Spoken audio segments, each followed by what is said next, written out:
JKC खबर अब तक में आप सभी का स्वागत है। मैं हूं आपके साथ नीति भारद्वाज। खबर अब तक में आगे बढ़ने से पहले आइए नजर डालते हैं इस वक्त की प्रमुख सुर्खियों पर।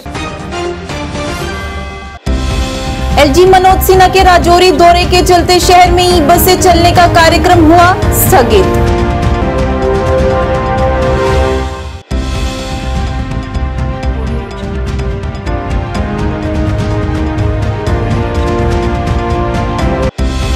जम्मू कश्मीर भाजपा के अध्यक्ष रविंदर रैना ने राजौरी जिले में चल रही मुठभेड़ स्थल का किया दौरा। शहीदों के प्रति जताई गहरी संवेदना।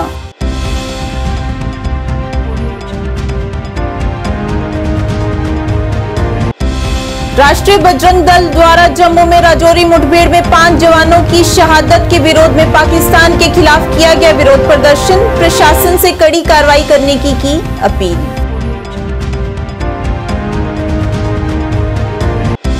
पीपल्स डेमोक्रेटिक पार्टी द्वारा कोकरनाग में किया गया एक सम्मेलन का आयोजन। महबूबा मुफ्ती रही मुख्य तौर से उपस्थित।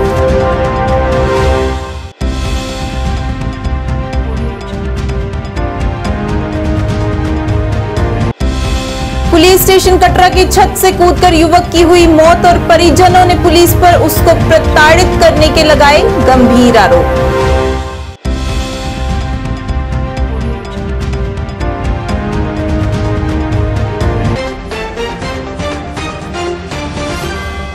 अब समाचार विस्तार से। एलजी मनोज सिन्हा के राजौरी दौरे के चलते शहर में ई बसें चलने का कार्यक्रम स्थगित हुआ। दोबारा समय मिलते ही उपराज्यपाल से उद्घाटन करवाया जाएगा।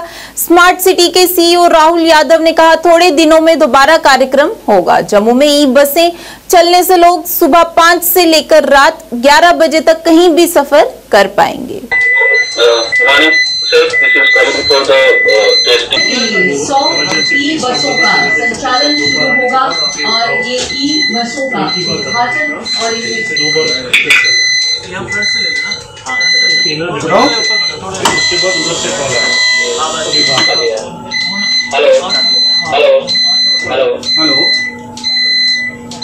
हेलो जी सर, चालक महोदय आप गाड़ी में पैसेंजर से अपने पैसेंजर किसी ने पैनिक बटन दबाया है, कुछ तकलीफ है। ओके, पैनिक बटन वाला शॉट लेना है जब मौके पर। बीजेपी जम्मू कश्मीर के अध्यक्ष रविंदर रैना ने आज राजौरी जिले में चल रही मुठभेड़ वाली जगह का दौरा किया और वहां के सुरक्षा कर्मियों का मनोबल बढ़ाया है। साथ ही उन्होंने इस मुठभेड़ में शहीद हुए 5 युवाओं के परिवारों के प्रति अपनी गहरी संवेदना व्यक्त की। इस दौरान उन्होंने वहां के स्थानीय लोगों से भी मुलाकात की और उनसे यहां आपसी भाईचारा बनाए रखने की अपील की।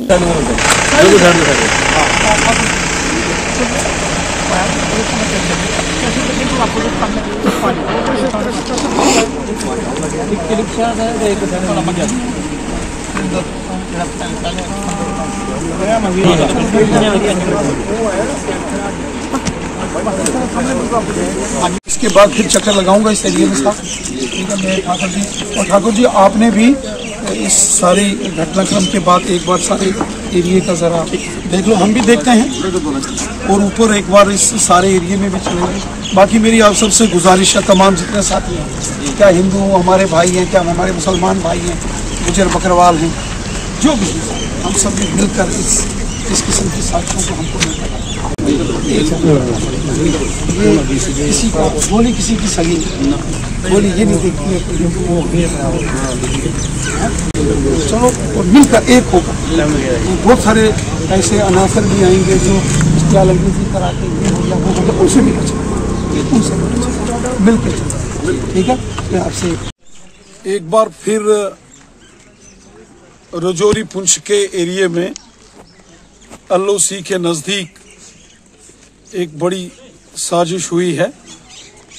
यहाँ राजौरी जिले के कालाकोट के बाजीमाल के एरिया में आतंकवादियों और सेना की मुठभेड़ इस समय चल रही है।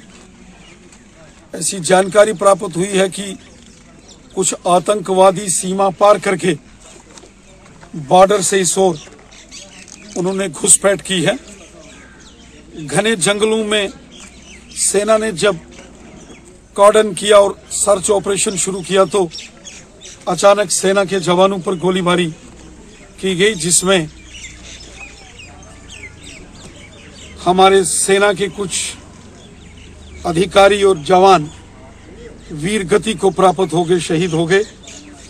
मैं खुद इस समय इसी क्षेत्र के अंदर यहाँ ये एनकाउंटर चल रहा है, यहाँ पहुंचा हूं। ये एक बहुत दिल दहला देने वाला ये सारा घटनाक्रम हुआ है। इस सारे क्षेत्र को हमारी सेना और पुलिस ने इस क्षेत्र की घेराबंदी कर दी है। दोनों तरफ से भारी गोलाबारी हो रही है। यहाँ भी गोलियों की आवाज, जहाँ हम खड़े हैं यहाँ साफ सुनाई दे रही है। सेना ने चारों तरफ से और पुलिस ने इस जंगल की घेराबंदी की है। घने जंगल की आड़ में एम्बुश लगाकर, घात लगाकर सेना पर हमला किया गया जब सेना की एक पार्टी सर्च ऑपरेशन को निकली थी। हमें पूरा विश्वास है कि इस सारी साजिश में और जो दहशतगर्द आतंकवादी शामिल हैं उनको उनके गुनाहों की सजा जरूर मिलेगी। कुछ ताकतें, कुछ देश दुश्मन ताकतें, कुछ अमन के दुश्मन जो नहीं चाहते कि जम्मू कश्मीर में अमन हो, खुशहाली हो, ऐसे लोग, ऐसी ताकतें जम्मू कश्मीर को लहूलुहान करने की कोशिश और साजिश कर रही हैं। जम्मू कश्मीर के अमन और खुशहाली को बिगाड़ने की एक साजिश हो रही है। दुश्मन चाहता है कि बेगुनाह लोगों का कत्ल हो। दुश्मन चाहता है कि जम्मू कश्मीर का अमन और खुशहाली बिगाड़ी जाए, लेकिन हर साजिश दुश्मन की ये फेल होगी। और ये जो अमन के दुश्मन हैं, ये इंसानियत के दुश्मन हैं, ये जम्मू कश्मीर की आवाम के दुश्मन हैं।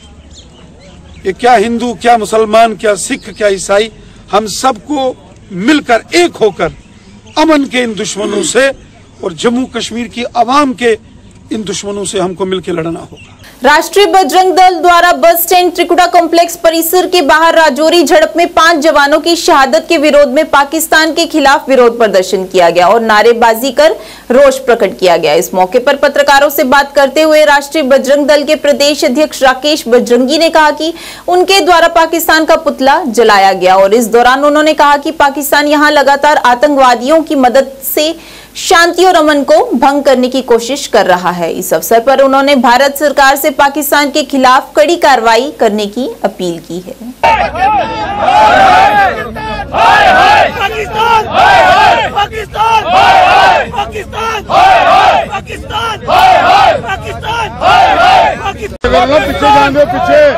पीछे ही आयो।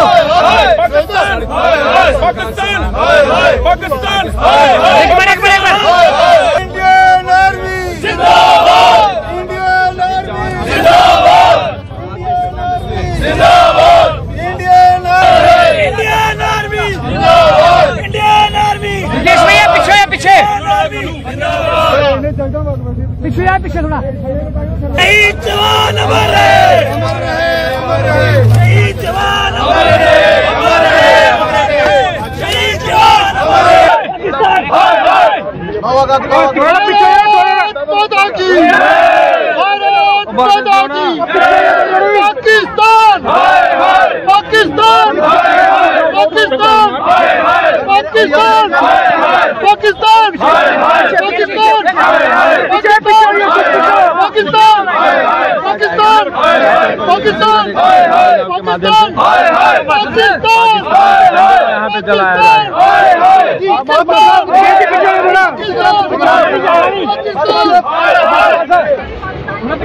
ये लाइव तस्वीरें करेंगे आपके माध्यम से। पाकिस्तान के झंडे को यहाँ पे जलाया जा रहा है। पाकिस्तान जिस तरह से आतंकवादी गतिविधियों से बात नहीं आता है, उसको लेकर राष्ट्रीय बजरंग दल प्रदर्शन करते हुए नजर आ रही है। सड़कों पे है, सरकार से मांग कर रही है कि पाकिस्तान को मुंह तोड़ जवाब दिया जाए, पाकिस्तान को सबक सिखाया जाए। जिस तरह से कल हमारे जवान जो है, जिनमें एक सेना का एक ऑफिसर भी शामिल है, वो जो शहीद हुए हैं उनके ये नाराबाजी के शहीद जवान अमर रहे। आप देख सकते हैं तस्वीरें, इंडियन आर्मी जिंदाबाद का नारेबाजी यहाँ पे की जा रही है। शहीद जवान अमर है, शहीद जवान अमर है, शहीद जवान अमर है, इंडियन आर्मी जिंदाबाद, इंडियन आर्मी। देखिए, बड़ी दुखद घटना है। पीर पंजाल इलाके के अंदर कल 4 जवान जो है वो शहीद हुए थे और अभी सूचना मिली है कि एक और जवान जो है वो शहीद हो गया। कुल मिला के 5 जवान अभी तक शहीद हो गए हैं। पीर पंजाल इलाके 2021 अक्टूबर से लेकर अभी तक 20 से के करीब जवानों की शहादत जो है वो उस इलाके में हुई है। और हम लगातार केंद्र सरकार से ये मांग करते रहे हैं कि केंद्र सरकार कोई कड़ा संज्ञान जो है इस आतंकवाद के खिलाफ ले, इस पाकिस्तान के खिलाफ ले, क्योंकि जितना भी आतंकवाद जो है वो पाकिस्तान से आ रहा है। जितने भी लॉन्चिंग पैड, ट्रेनिंग सेंटर वो सब पाकिस्तान के अंदर हैं और लगातार पाकिस्तान जो है ऐसी हिमाकतें करता रहा है, चाहे वो भारत का कोई भी हिस्सा हो। हर जगह जहां भी आतंकवादी घटना घटित होती है उसके पीछे पाकिस्तान का हाथ निकलता है। तो केंद्र सरकार किसका मुंह देख रही है? कब तक हमारे जवान इसी प्रकार से शहीद होते रहेंगे? कब तक इसी प्रकार से हम पुतले जलाते रहेंगे, पाकिस्तान के झंडे फूंकते रहेंगे? अब एक्शन चाहिए। अगर इजराइल 90 लाख जनसंख्या वाला देश अपने आसपास के आतंकवादी देश जितने भी हैं वहां पर जो आतंकवाद को बढ़ावा देते हैं उनको घुटनों के नीचे देने का काम कर सकता है, तो भारत तो 140 करोड़ जनसंख्या वाला देश है और 12 से 15 लाख के करीब हमारी सेना है। तो हम क्यों पीछे हट रहे हैं? क्यों केंद्र सरकार पीछे हट रही है? पीओजे के लेने की बात तो की जाती है, पहले इस पाकिस्तान को दबाने का काम तो किया जाए, इस आतंकवाद को समाप्त करने का काम तो किया जाए। पीओजे के तो हमारा है, वो हमारा ही रहेगा, लेकिन जब तक इस पाकिस्तान को छठी का दूध याद दिलाने का काम जो है वो भारत सरकार नहीं करती तो इसके खामियाजे आने वाले इलेक्शन में जो है वो केंद्र सरकार को ही भुगतने पड़ेंगे।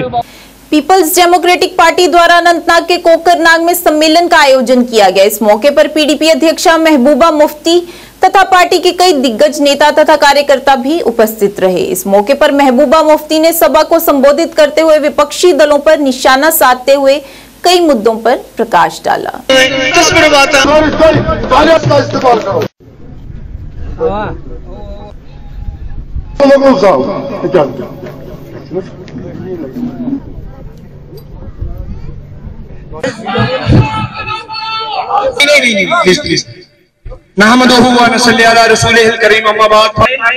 हमारी आज की वर्कर कन्वेंशन की और हमारी पार्टी की ही नहीं बल्कि जम्मू व कश्मीर की ही नहीं पूरे हिंदुस्तान की श्री माता वैष्णो देवी के आधार शिविर कटरा के स्थानीय पुलिस स्टेशन में लाए गए एक युवक ने छत से कूदकर आत्महत्या कर ली। वहीं युवक के परिजनों ने पुलिस पर युवक को प्रताड़ित करने का आरोप लगाया और कहा कि पुलिस की सख्ती के कारण युवक ने आत्महत्या की। बताया जाता है कि कोटली बजलिया में रहने वाले युवक अर्जुन कुमार को पुलिस ने किसी केस के सिलसिले में पूछताछ के लिए लाया था। बुधवार रात को युवक ने पुलिस स्टेशन की छत पर जाकर नीचे छलांग लगा ली। उसे सीएचसी ले जाया गया जहां पर उसे मृत घोषित किया गया।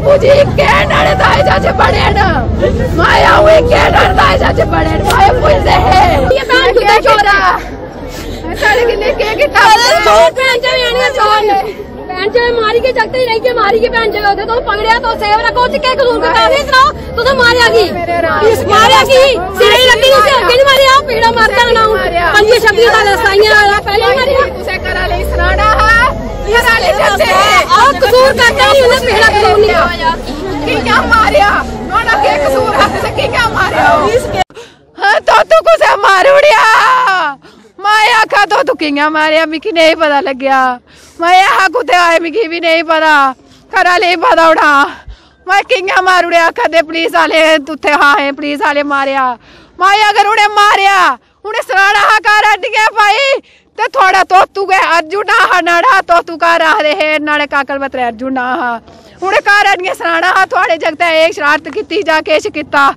अस उसे पूछते हैं आज जानते हैं अस उनके कन्नै भी गल करते के गल है तो तुआ कसूर है दस सनाओ तुसे मारी किंगा छुड़िया किंगा मारिया तुसे तरस गया के नहीं आया मैं तुसे ऐसे सराना हा नुआड़े चाचे भी है और नुआड़ी बूजी भी आई मैं बड़ा दो लग गया मैं मेरे को रहा केसरा मैं केसरा जे गाल भी दुई हुआ उस केसराड़ा हो गया गाल सराड़ी यही कहना है कि एक बड़ा अनफॉर्चुनेट डेथ हुआ है एक अर्जुन सिंह नाम के लड़के का जो कोटली बजियालिया में रहता था। उसको कल थाने में लाया गया तो उसके बाद उसने रिपोर्टेडली जंप किया वहाँ से फर्स्ट फ्लोर से। इमीडिएटली उसको हॉस्पिटल में शिफ्ट किया गया था और हॉस्पिटल में जैसा मेरे को बताया गया हुआ है कि उसको ब्रॉड डेथ डिक्लेयर किया था। तो मैटर को प्रॉपरली इंक्वायर किया जाएगा ताकि दूध का दूध और पानी का पानी हो जाए। अगर किसी का भी कसूर होगा वो सामने आएगा। इसकी स्पीडी इंक्वायरी करवाई जाएगी और एज सुन एज पॉसिबल हम लोग इसका डिस्पोजल करेंगे। अगर मजिस्ट्रियल इंक्वायरी की तो वो भी की जाएगी। अगर उससे भी ज़्यादा कुछ करना होगा तो जो भी इंक्वायरी होगी as per the established norms of law वो होंगी। उसके लिए आपको I mean you have to believe in the system the way law operates, है ना। Law is not above you और मी। तो बट अभी हमारे लिए तो यही अनफॉर्चुनेट है कि एक लड़के की डेथ हुई है तो उसको इंसाफ मिलना चाहिए, हम भी कहते हैं। और जो भी बेस्ट पॉसिबल होगा, पोस्टमार्टम उसका हुआ है, स्पीडी वे में पोस्टमार्टम करवाया गया हुआ है। और पोस्टमार्टम जो है वो इंडिविजुअल डॉक्टर ने नहीं किया हुआ है, मैं आपको बताना चाहूँगा। That has been done by a board of doctors. So ये कहना कि आई मीन कितना टाइम लगेगा, जो इमीडिएट रिपोर्ट है वो तो आई एम श्योर कि by the end of the day at the most tomorrow morning तक आ जाएगी प्रिलिमिनरी रिपोर्ट।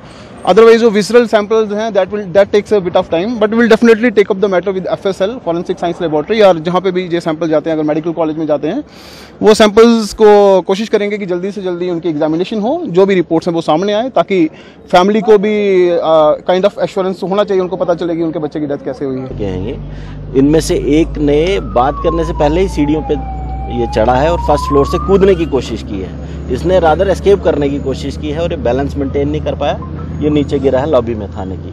और वो हाइट अगर आप लोग देखेंगे उसकी इंक्वायरी चलेगी और SDM साहब उसको देखेंगे और सारे फैक्ट्स को हम उनके सामने पेश करेंगे, सो दैट कोई भी गलत चीज़ अगर कुछ इनडिसिप्लिनरी होगा तो डिपार्टमेंटल इंक्वायरीज भी की जाएंगी। जो भी इसमें हमारा मुलाजिम पाया गया कि उसकी तरफ से गलती है, उसके खिलाफ एक्शन लिया जाएगा। सर ऐसा नहीं माना जाता, हाईटेक पुलिस स्टेशन डेवलप किया, सिक्योरिटी फुल प्रूफ है, तो उसके बावजूद भी इस तरह का इंसिडेंट होना कहीं ना कहीं नाकामी है। देखिए एक्चुअली टेक्निकल इनपुट्स हर जगह होते हैं, लेकिन हमें डील हमेशा एक इंसान से ही करना पड़ता है। तो हम डील रोबोट से नहीं कर रहे। इंसान के जज्बात हैं, इंसान गुस्से में हमें पीट भी सकता है और वो अपने आप को भी हार्म करता है। बहुत सारे ऐसे इंसिडेंट हुए हैं कि मुलजिम थाने में लाते हैं, वो ब्लेड से नस काट लेता है, उसमें भी हमारी इंक्वायरी होती है, हमारी गलती है उसमें, मैं ये नहीं कह रहा हूँ।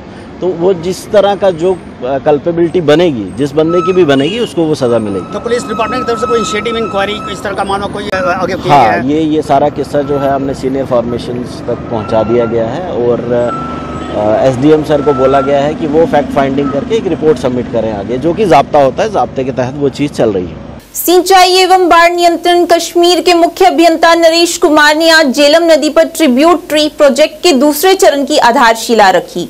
इस मौके पर उनके साथ अधीक्षण अभियंता फंगू राम भगत और अन्य अधिकारी भी मौजूद रहे। इसके साथ ही उन्होंने हाल ही में आई बाढ़ में सिंचित भूमि पर हुए नुकसान का भी आकलन किया। उन्होंने इस काम को जल्द से जल्द पूरा करने का आश्वासन दिया है।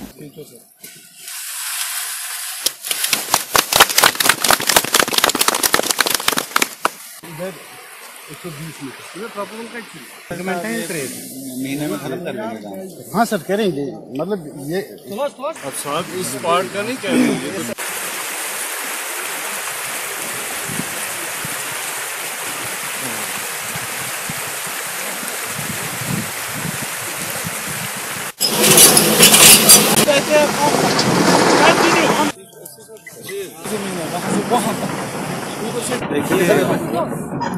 फेज़ 2 का काम हमने शुरू कर दी है। इसमें मैं अपने एडिशनल चीफ सेक्रेटरी साहब का बड़ा शुक्रगुजार हूँ, जिन्होंने हमें मोटिवेट किया इस काम को आगे बढ़ने के लिए। और काफ़ी जगह फेज़ 2 के काम लग चुके हैं। और इसके आज का जो इस अनंतनाग में आने का पर्पज़ यही था कि हम देख पाएँ, असेसमेंट कर पाएंगे लोगों के कितने नुकसान हुए हैं। तो देखा गया कि एग्रीकल्चरल लैंड का नुकसान लोगों का हुआ है।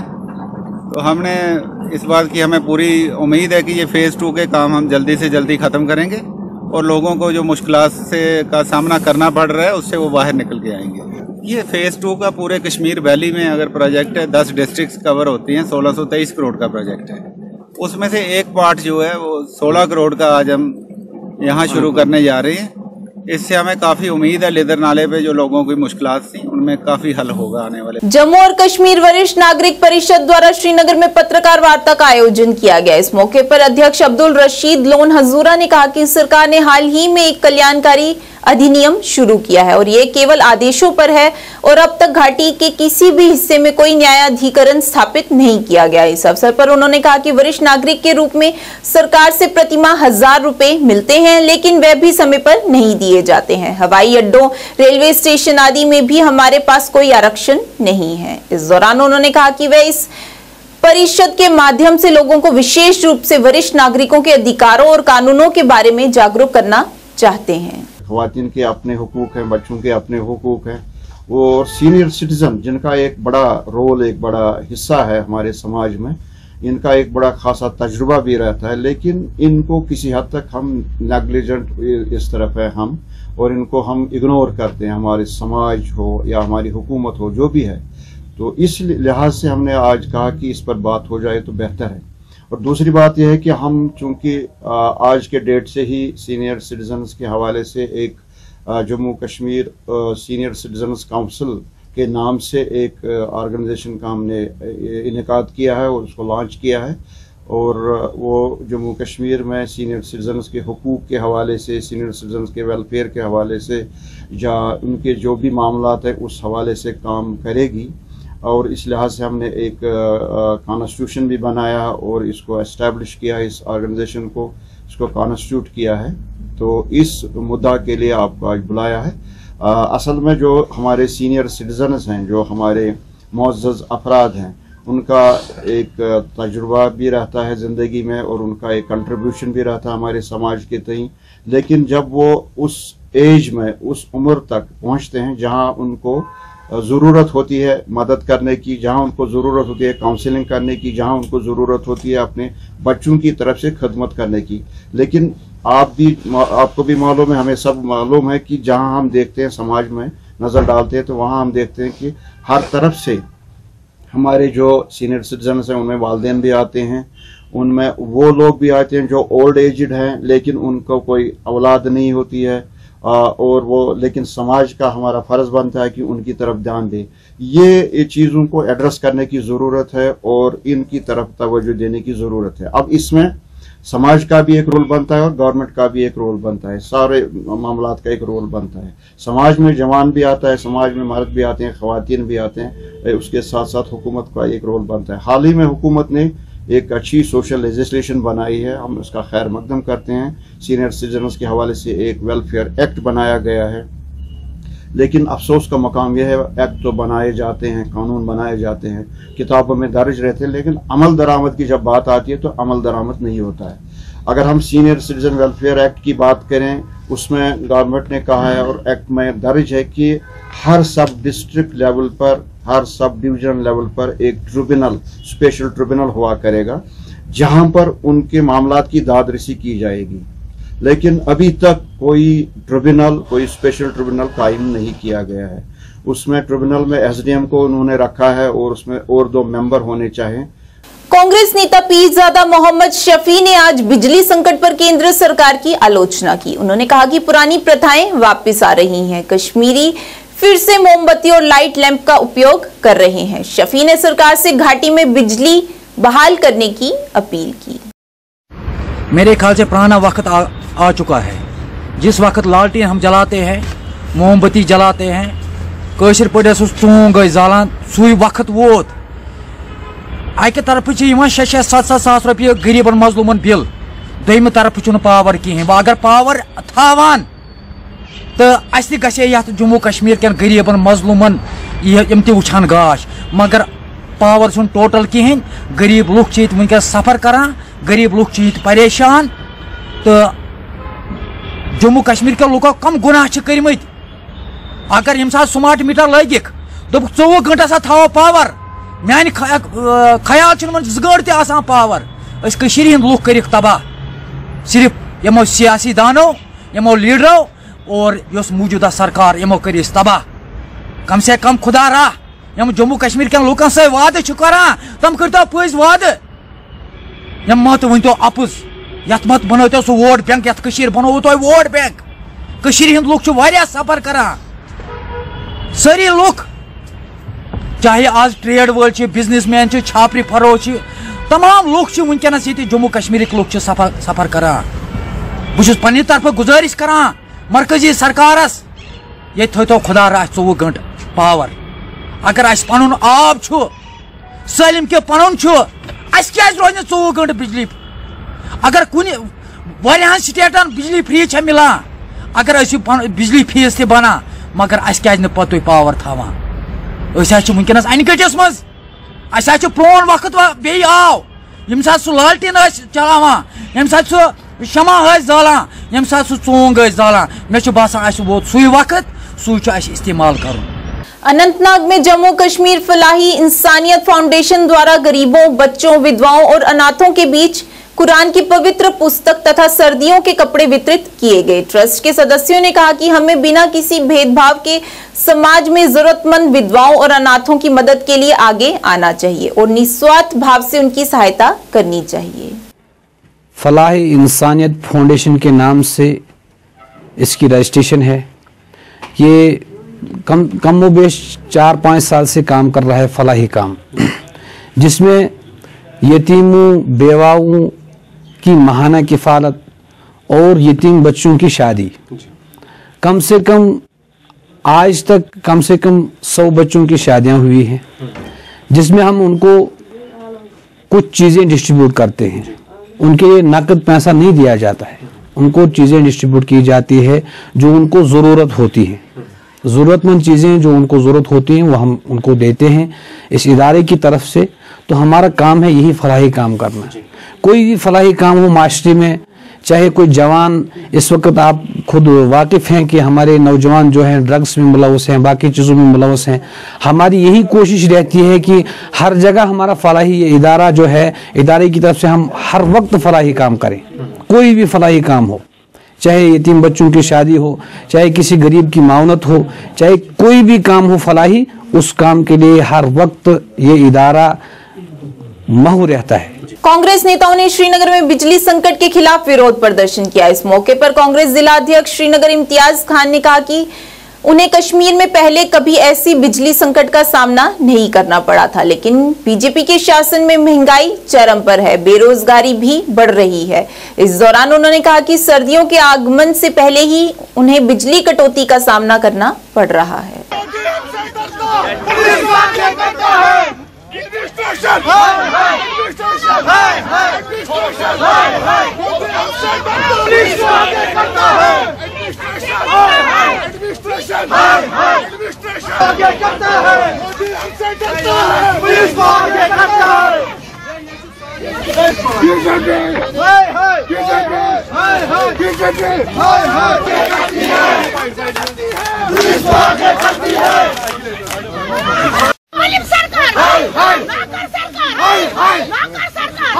अस्पतालों में पावर बहाल करो, अस्पतालों में पावर, अस्पतालों में पावर,